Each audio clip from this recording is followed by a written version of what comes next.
दोस्तों, स्वागत है आपका prelim booster news discussion Hindi में। और डेट है आज की 27 जुलाई 2020। चलिए डिस्कशन स्टार्ट करते हैं। अगर आप इस वीडियो की पीडीएफ डाउनलोड करना चाहते हैं तो आप हमारे Telegram channel only civil services या फिर डिस्क्रिप्शन में दिए गए लिंक से भी इसको डाउनलोड कर सकते हैं। जब आप ओनली सिविल सर्विसेज सर्च करेंगे यूट्यूब पर तो आप इस टाइप से लिखेंगे। यहाँ पर आप देख रहे हैं ओनली सिविल को आपको एक साथ लिखना है, फिर स्पेस देके सर्विस लिखना है। ठीक है, चलते हैं आगे। सबसे पहला जो आर्टिकल है हमारा वो आज आयकर दिवस के बारे में है, जो कि 24 जुलाई को मनाया गया है। ठीक है, आयकर दिवस 24 जुलाई को मनाया गया है और इस बार ये 160वां एडिशन था। इसका 160वां संस्करण था इसका आयकर दिवस का। पहली बार देखो आयकर दिवस जो है क्यों मनाया जाता है। आयकर दिवस 24 जुलाई 1860 को जेम्स विल्सन के द्वारा आयकर प्रस्तुत किया गया था, या हम कहें आसान भाषा में कहें तो बजट प्रस्तुत किया गया था पहली बार भारत में।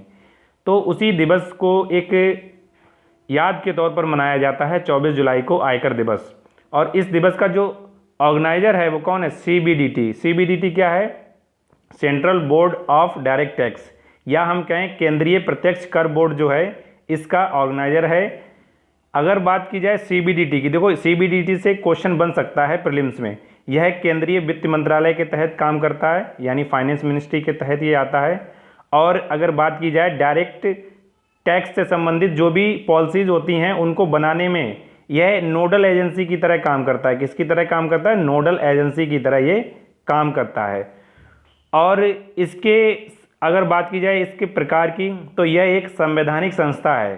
संवैधानिक संस्थाएं वे संस्थाएं होती हैं जो किसी अधिनियम के माध्यम से बनाई जाती हैं, और इसका निर्माण किया गया है या इसकी स्थापना की गई है केंद्रीय राजस्व बोर्ड अधिनियम 1963 के अधीन। उसके बाद हमने बताया कि डायरेक्ट टैक्स से संबंधित जो भी पॉलिसीज होती हैं उनके लिए ये देश की सर्वोच्च संस्था है, डायरेक्ट टैक्स से संबंधित पॉलिसीज को लागू करने के लिए और बनाने के लिए। चलते हैं आगे। अगला जो आर्टिकल है कारगिल विजय दिवस के बारे में है, काफ़ी चर्चा में है। कारगिल विजय दिवस 26 जुलाई को मनाया जाता है, तो जान लेते हैं हम क्यों चर्चा में है। कारगिल विजय दिवस 26 जुलाई को मनाया जाता है। यह ऑपरेशन विजय चलाया गया था कारगिल युद्ध के समय।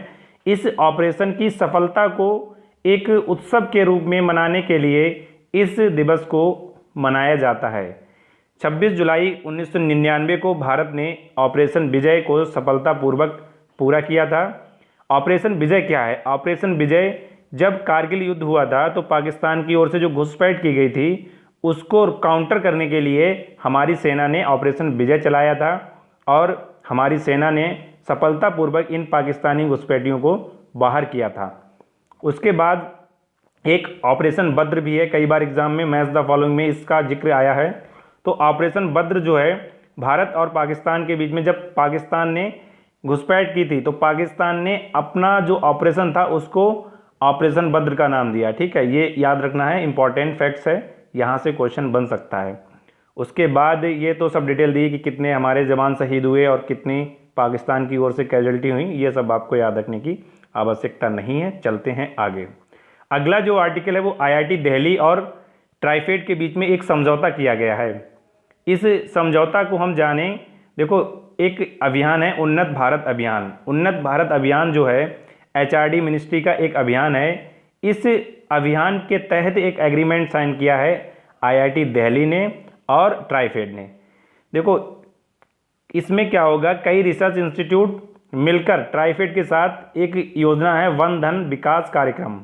वन धन विकास कार्यक्रम जो है एक योजना है मिनिस्ट्री ऑफ ट्राइबल अफेयर्स की। उस योजना के तहत विभिन्न रिसर्च इंस्टीट्यूट जो हैं ट्राइफेड की मदद करेंगे, और जो जनजाति आदिवासी होते हैं उनके जो उद्यमी होते हैं उनको उन्नत करने के लिए इस उन्नत भारत अभियान में शामिल किया जाएगा। इसमें होगा क्या, माइनर फॉरेस्ट प्रोड्यूस, जो कि वन उत्पाद होते हैं छोटे छोटे, उनको प्रसंस्करण किया जाएगा। देखो प्रसंस्करण का मतलब होता है प्रोसेसिंग।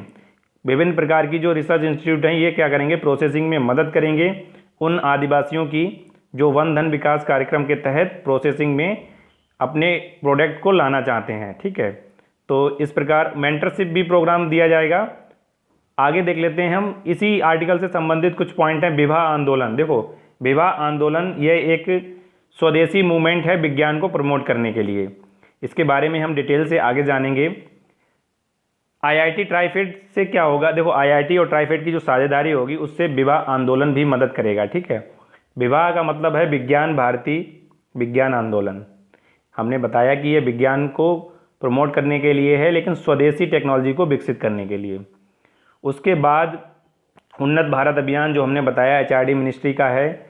इस कार्यक्रम का जो मेन फोकस है वो ये है कि कम से कम 5 गांवों को उच्च शिक्षा संस्थानों से जोड़ना, जैसे आईआईटीज़ हैं, आईआईएससी है, आईआईएम हैं, इनको 5 गांव से जोड़ना, जिससे कि जो आईआईटीज़ हैं और विभिन्न उच्च शिक्षण संस्थान हैं इन गांवों के विकास में अपना योगदान दे सकें कॉर्पोरेट सोशल रिस्पॉन्सिबिलिटी के तहत।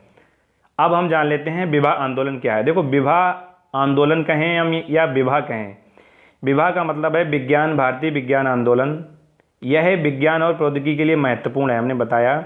इसकी स्थापना के.आई. वासु के द्वारा की गई थी 1992 में। यह एक नॉन प्रॉफिट ऑर्गेनाइजेशन है। नॉन प्रॉफिट ऑर्गेनाइजेशन वे ऑर्गेनाइजेशन होती हैं जो अपने एम को टारगेट करती हैं, ना कि प्रॉफिट को, ठीक है। मतलब कि इस संस्था को प्रॉफिट से कोई मतलब नहीं है।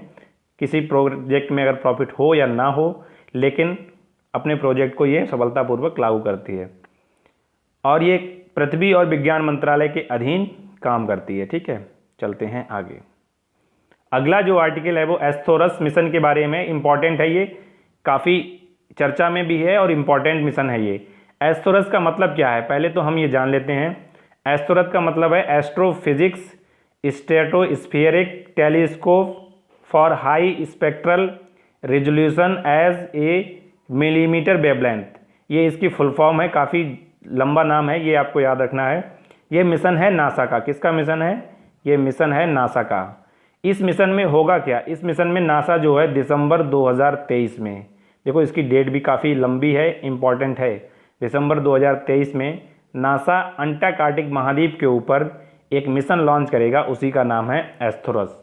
इस एस्थोरस का काम क्या होगा, ये अंटार्कटिक के ऊपर जो वायु धाराएं चलती हैं यानी विंड स्ट्रीम चलती हैं उनका ये ऑब्जर्वेशन करेगा और ये पता लगाएगा कि महाद्वीप के ऊपर किस प्रकार की कंडीशन मौजूद है।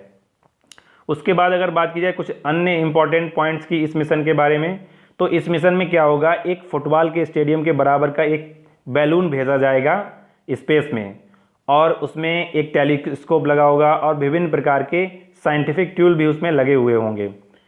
बैलून में जो गैस भरी जाएगी वो हीलियम भरी जाएगी। ये इंपॉर्टेंट है कि स्पेस में भेजने के लिए कौन सी गैस बैलून में भरी जाती है, तो आंसर होता है उसका हीलियम।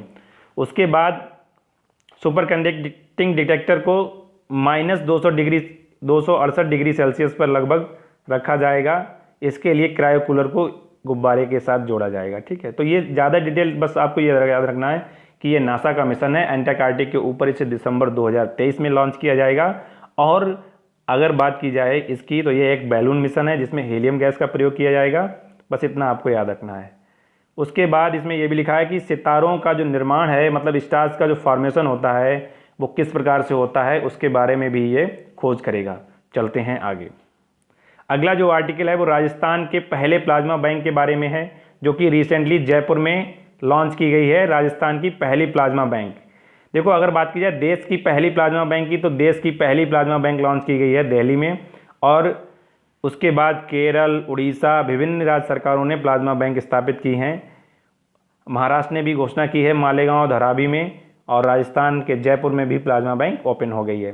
तो फर्स्ट जो है वो कहाँ है, दिल्ली में। ये इंपॉर्टेंट है, फर्स्ट जो है दिल्ली में। और दिल्ली की जो प्लाज्मा बैंक है वो राष्ट्रीय स्तर की है, बाकी जो स्टेट में बनाई जा रही हैं वो राज्य स्तर की है। अगर बात की जाए दूसरे राष्ट्रीय स्तर के प्लाज्मा बैंक की, तो ये तमिलनाडु में खोला जाएगा। अभी खोला नहीं गया, तमिलनाडु में खोला जाएगा दूसरा राष्ट्रीय प्लाज्मा बैंक। चलते हैं आगे।